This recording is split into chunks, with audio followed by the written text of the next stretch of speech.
Hello, YouTube. It's Black Society TV. I'm coming at y'all with another bizarre story. It's been out a couple of days. I haven't had a chance to talk about it, but I definitely want to talk about it right now. The story actually disgustes me. Um, the person who committed the crime disgustes me, and the whole situation disgusts me. Um, so in Kansas City, Missouri, a 16-year-old teenager by the name of Ralph Yarl was on the way to pick his twin brothers up, and um, he didn't take his phone with him. For y'all who don't know the story, he didn't take his phone with him. Because his mom say, he just sometimes he don't like to have his phone on him, and I think that's teenagers, you should always have your phone on you or whatever case may be, because you never know what'll happen. You have to call somebody. That's anybody. But most of all, teenagers out there, kids, period. So he went to a neighborhood, but he went to the wrong door.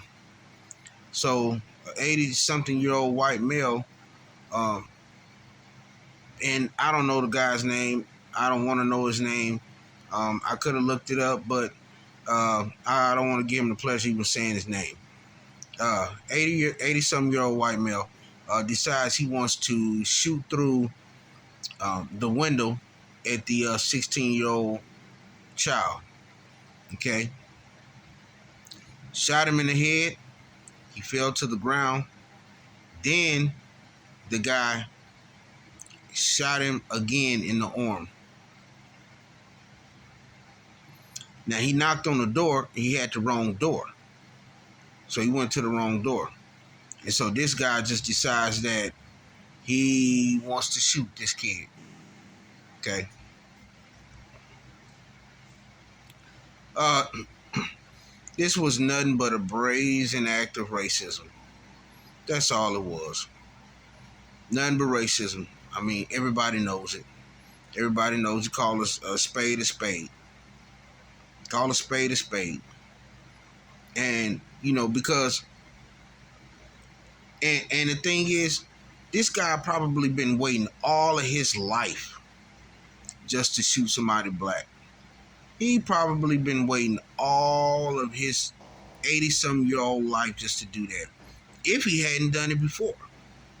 We don't know if he's done it before and just liked it. But it just seemed like he been waiting for that time, for that go. Before his life ended, waiting for that go. That's like those guys that shot and killed the guy who was running down there in Florida. I can't think of their names, but it was father and son, and the father, they say that he had been waiting, for that. He didn't care if he went to jail. He had been waiting to kill someone black, and he got a chance to do that before he, and said he didn't care if he went to jail. As long as he got to do that before he left the earth, he was happy with it. And that's how a lot of these racists feel. A lot of them, and don't get me wrong, y'all, when I say this, there are racists in every single race. Every single race. But when it comes to a crime that happened, and I'm talking about the crime, talking about that specific race, specific person. So don't get me wrong. Because I know some channels they'll say, "Oh, what they being racist?" No. I talk about everybody. If you're doing something that you ain't got no business doing, it's messed up or something like that, hey man, we're gonna talk about it. But this guy here, I just feel like he been waiting all his life to do this. Like a lot of them do. Like a lot of them do. As like a kid, a teenager, like these teenagers now that's getting these guns and stuff. They can't wait to shoot. Can't wait to shoot somebody with them. Can't wait. That's why, honestly, they should up the age on the purchase of a firearm. That's what they should do. Up the age. Now, that don't mean they're still not going to get a hold to them, but it make it even better because, see, when they reach 18, 21, that's when they go get them and go wrap it. You know, they can buy a assault rifle, not assault rifle, sporting rifle at the age of 18. But I just think everything needs to be upward of 25 years old. Yeah, that'll work. Now, let's speak on these people who using their guns in the wrong way just to be shooting people and trigger happy.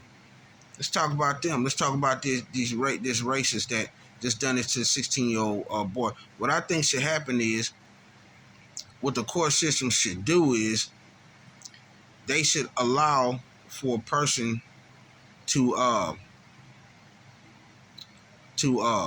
you know, try to redo their case one time. You get one appeal. If you lose that appeal, and you were convicted of murder, okay, and for sure evidence that convicted you of this murder, I feel like that the day after that, the people who we see commit these murders like this, for sure commit these murders. These ones out here committing murder, ain't just talking about the race. I'm talking about the ones who killing their own and all that. All, you know, blacks killing their own and all that crap. I'm talking about all that. What should happen is, the day after that second appeal, you lose that second appeal, either day after or a couple of days after, you should immediately be put down in lethal injection. I think it's only fair. If you want to commit acts like this, you know, killing your own and then race and then just killing people, period, just for nothing, because you're mad or just, you know, or even because you're racist or something like that, the day after or 2 days after, you should be put down. Like, comment, share, and subscribe, YouTube.